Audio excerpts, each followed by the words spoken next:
It's me, Kinghuman. Listen up. In 1 minute in this video, I'm going to tell you guys everything you're going to want to know about Bitcoin and cryptocurrencies. I'm going to tell you the things that the other guys won't tell you.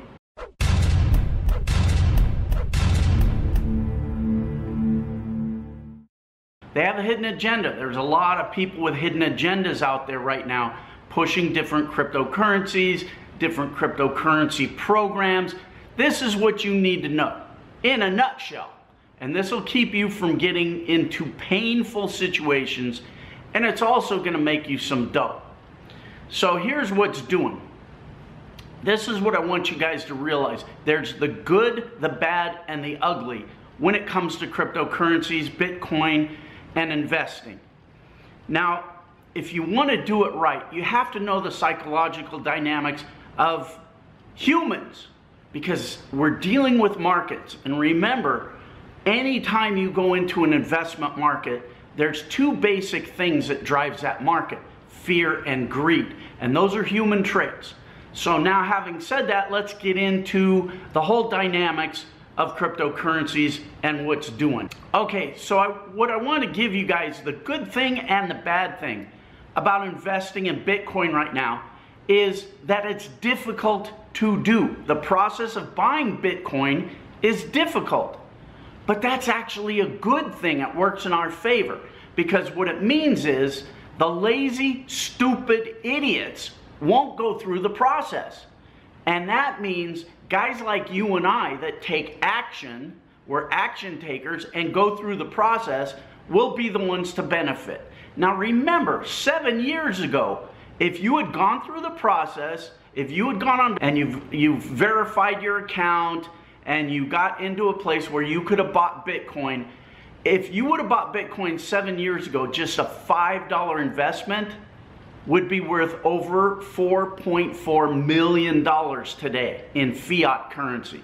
Now, that's the other thing I want to talk to you guys about, fiat currencies. We got a lot to discuss here. Okay, so now having said that, there are great opportunities to be made with Bitcoin. I've met people that have become millionaires.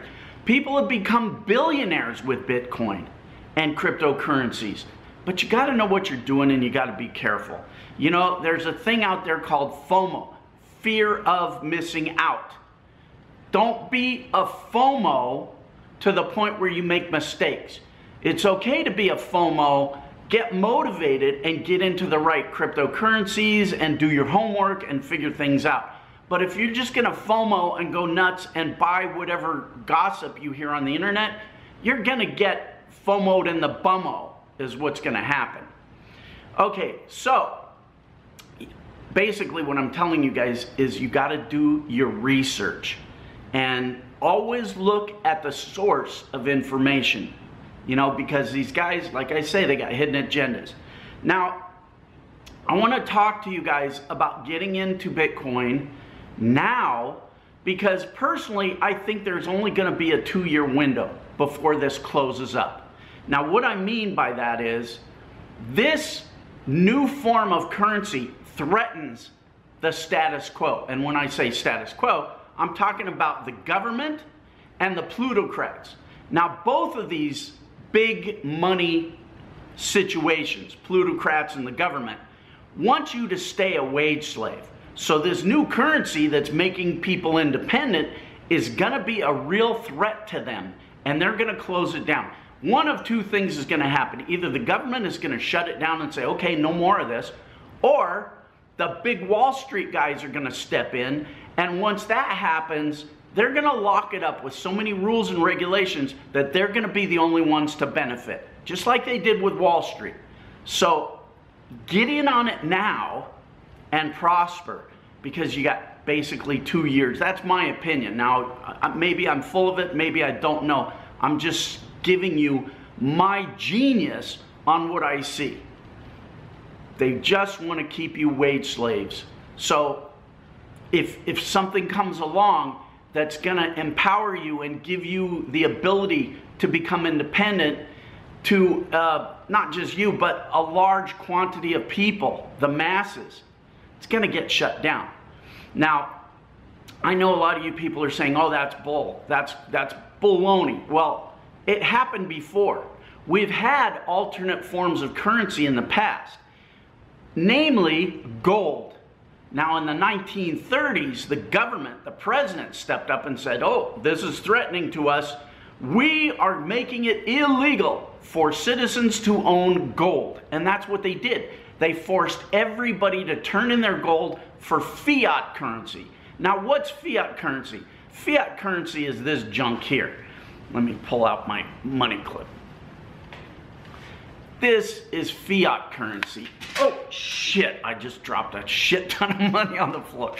That's fiat currency, this paper crap that they want us to use. Now, how did fiat currency get started? Fiat currency was back in the day of King Wujabuja, I don't know, and the Wujabuja Empire. When the king could not pay his army, he gave them notes. He gave them promissory notes. And that was the beginning of fiat currency, or the stuff we're using today. Now, the thing about fiat currency is it has a huge history of failure over the years. I don't know if any fiat currency has been a success over the years. It's always failed. Why? Because the governments can print more of it on demand. It's called quantitative easing. So as the government prints more of it, your dollar and the ability to buy things with that dollar shrinks. The value of that dollar shrinks because there's more of them. That cannot happen with cryptocurrencies. There's a certain amount of each coin, and that's all there will ever be. So this, I think, is going to be a big threat to the government in a couple of different ways. Hang on, I need a little bit more tea. So I'm telling you guys, get in on it now. Strike while the iron's hot, because it may close up quickly.